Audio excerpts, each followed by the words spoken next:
Here's a new one for you. The Gom Jabbar. It kills only animals. Pride overcame Paul's fear. You dare suggest a duke's son as an animal?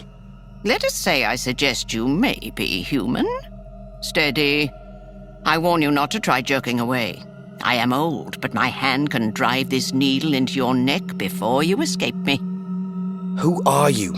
How did you trick my mother into leaving me alone with you? Are you from the Harkonnens? The Harkonnens? Bless us, no. Now be silent. A dry finger touched his neck, and he stilled the involuntary urge to leap away. Good. You passed the first test. Now here's the way of the rest of it. If you withdraw your hand from the box, you die. This is the only rule.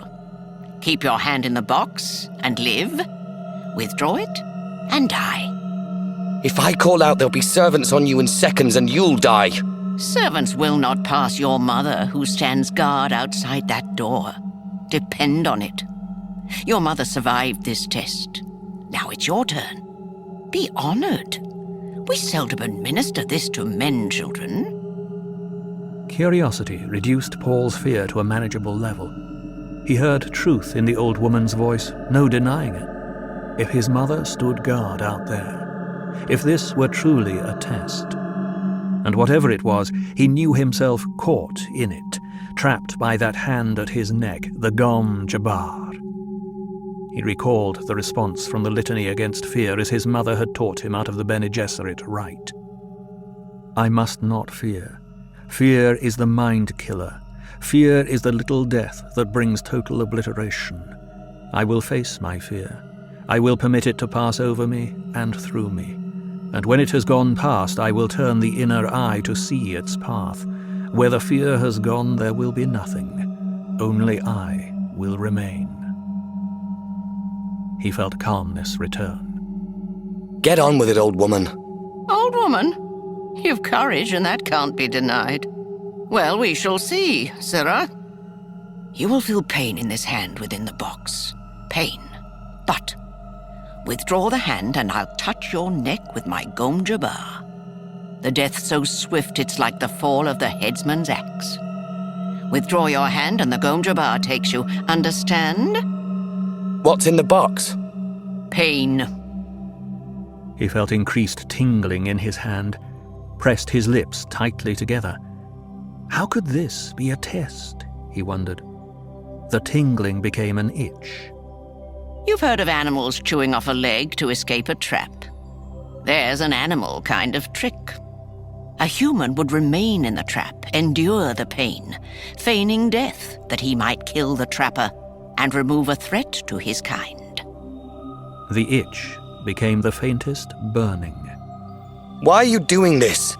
To determine if you're human. Be silent. Paul clenched his left hand into a fist as the burning sensation increased in the other hand. It mounted slowly, heat upon heat, upon heat, upon heat. He felt the fingernails of his free hand biting the palm. He tried to flex the fingers of the burning hand, but couldn't move them. It burns! Silence!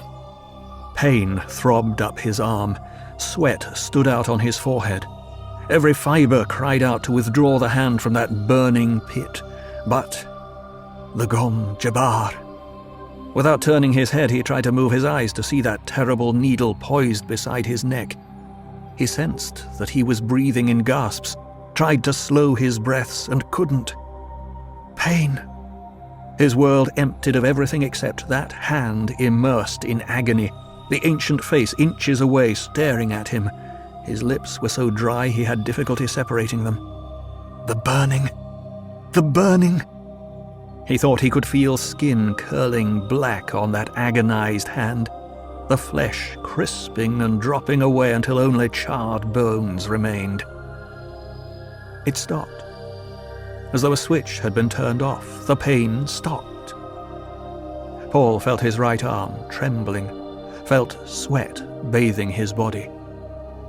Enough. Kul Wahad. No woman-child ever withstood that much. I must have wanted you to fail. She leaned back, withdrawing the Gom Jabbar from the side of his neck.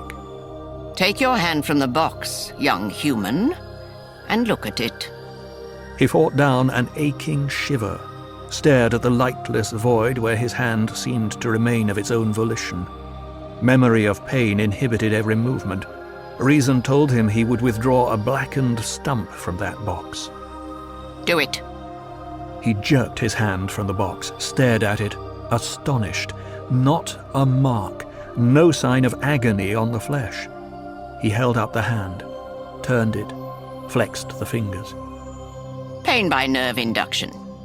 Can't go around maiming potential humans. There are those who'd give a pretty for the secret of this box, though. She slipped it into the folds of her gown. But the pain. Pain. A human can override any nerve in the body.